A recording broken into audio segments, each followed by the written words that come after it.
मैं बहुत गरीब था। मैं एक औरत के घर काम करता था। एक दिन मेरी मालकिन अपनी बेटी के साथ एक रात गुजारने 5 लाख की ऑफर दी। 5 लाख की रकम सुनकर मैंने फौरन हाँ कर दिया। जैसे ही रात हुई, मैं मालकिन की बेटी के कमरे में गया। उसे देखकर मेरी आंखें फटी की फटी रह गई, क्योंकि वो तो राहुल, एक 23 साल का दुबला पतला मेहनती लड़का, दिल्ली से भागकर शहर के एक पुराने मोहल्ले में आकर बसा था। वो एक दुकान पर काम करता था और वहीं से जोड़ तोड़कर अपने लिए एक छोटा सा कमरा किराए पर लिया, वो भी रमा देवी की हवेली के पीछे बने नौकरों के क्वार्टर में। रमा देवी उस हवेली की मालकिन थी। राहुल की आंखों में कई सपने थे, लेकिन जेब में सिर्फ फटी हुई डायरी थी और 2 जोड़ी कपड़े थे। हर सुबह वो जल्दी उठकर नल पर पानी भरता, पुराने पंप से नहाता और फिर मजदूरी के लिए निकल जाता। रमा देवी को उससे काम करवाना अच्छा लगता था। वो तेज, ईमानदार और चुपचाप रहने वाला लड़का था। लेकिन हवेली की दीवारों के पीछे काफी कुछ ऐसा था जो राहुल नहीं जानता था। रमा देवी एक तेज तर्रार, कठोर और चालाक औरत थी। उनका व्यक्तित्व रौबदार था, मगर मुस्कान में खून छुपा था। वो अपने पति की मौत के बाद अकेली रह गई थी।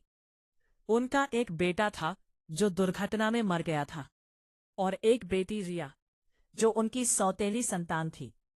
रिया ज्यादा बोलती नहीं थी। सफेद सूती सूट, सिर पर दुपट्टा और हमेशा किताबों में खोए रहती थी। वो घर में कैद सी थी। हवेली के ऊपरी हिस्से में उसका कमरा था, जहां ना तो कोई आता, ना ही उसे बाहर जाने दिया जाता।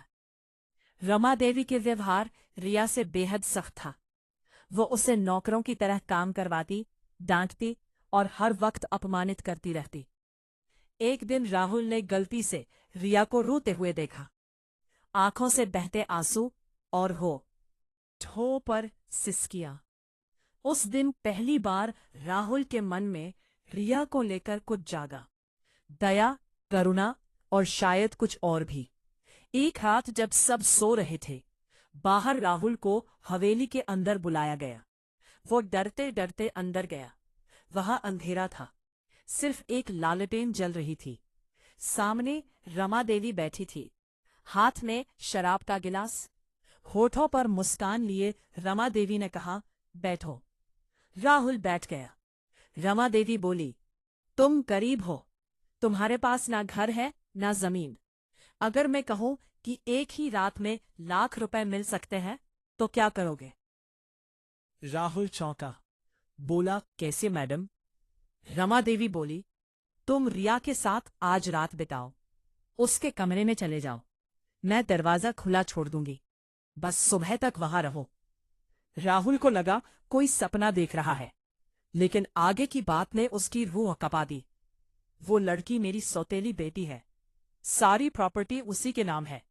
अगर वो बदनाम हो जाए तो मैं उसे पागल खाने भेज दूंगी, और सब कुछ मेरा।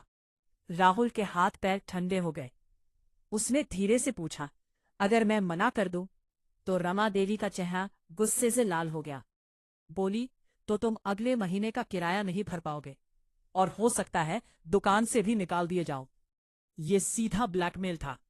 राहुल ने कुछ नहीं कहा, बस सिर झुका लिया और वहां से निकल गया। उस रात राहुल सो नहीं पाया। एक ओर थी 5 लाख की मोटी रकम, जिससे वो अपनी जिंदगी बदल सकता था, माँ बाप के नाम की जमीन छुड़ा सकता था, और दूसरी ओर थी एक मासूम लड़की की इज्जत, जो उसकी नजरों में कभी नजरें उठाकर भी नहीं देखती थी। सुबह होने से पहले उसने निर्णय ले लिया। अगली शाम को वो रिया के कमरे की ओर बढ़ा, लेकिन गलत इरादे से नहीं। कमरे में हल्की पीली रोशनी थी और रिया खिड़की के पास बैठी थी। उसने पीछे मुड़कर देखा और सहम गई। वो कांपती आवाज में बोली। राहुल ने धीरे से कहा, डरो मत, मैं तुम्हें कुछ नहीं करने आया, बल्कि तुम्हें एक बात बताने आया हूं। उसने सारी बात रिया को बता दी। रमा देवी का सौदा। रिया के चेहरे पर जैसे सदियों से रुका तूफान फूट पड़ा। उसने फूट फूट कर रोना शुरू कर दिया। मुझे लगा था मैं पागल नहीं हूं, पर सब मुझे पागल साबित करना चाहते हैं। राहुल ने उसका कंधा पकड़कर कहा, मैं तुम्हारा साथ दूंगा, ये मेरा वादा है। अब दोनों ने रमा देवी के खिलाफ सबूत इकट्ठे करने शुरू किए। रिया ने बताया कि हवेली में ऊपर एक पुराना कमरा है, जिसमें उसके पिता की पुरानी फाइलें और वसीयत रखी गई थी, जिसे रमा देवी ने बंद कर दिया था। राहुल और रिया ने आधी रात को उस कमरे की कुंडी तोड़ी। अंदर धूल भरे कागज व फाइलें और एक ऑडियो रिकॉर्डर मिला, जिसमें रिया के पिता की आवाज थी। मेरी सारी संपत्ति रिया के नाम है। रमा देवी मेरी पत्नी जरूर है, लेकिन अब उस पर भरोसा नहीं रहा। ये फाइलें अगर कोर्ट में जाती तो सारा खेल पलट सकता था। लेकिन इसी दौरान रमा देवी को शक हो गया कि कुछ चल रहा है। उन्होंने राहुल को हवेली से निकालने की धमकी दी और रिया को एक बार फिर धमकाया। राहुल ने एक और योजना बनाई।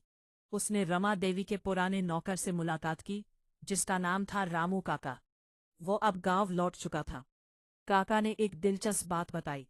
बाबूजी के मरने से एक रात पहले उन्होंने अपनी वसीयत बदली थी, पर वो फाइल कभी सामने नहीं आई और उसी रात उनका एक्सीडेंट हुआ था। ये जानकारी अब एक नई दिशा दे रही थी। राहुल ने अब एक स्थानीय वकील से संपर्क किया, उन्हें सबूत दिखाए, ऑडियो क्लिप सुनाई और कहा, बस आप हमें कोर्ट नोटिस दिलवा दीजिए, जिससे हम इस हवेली की वसीयत फिर से खोल सके।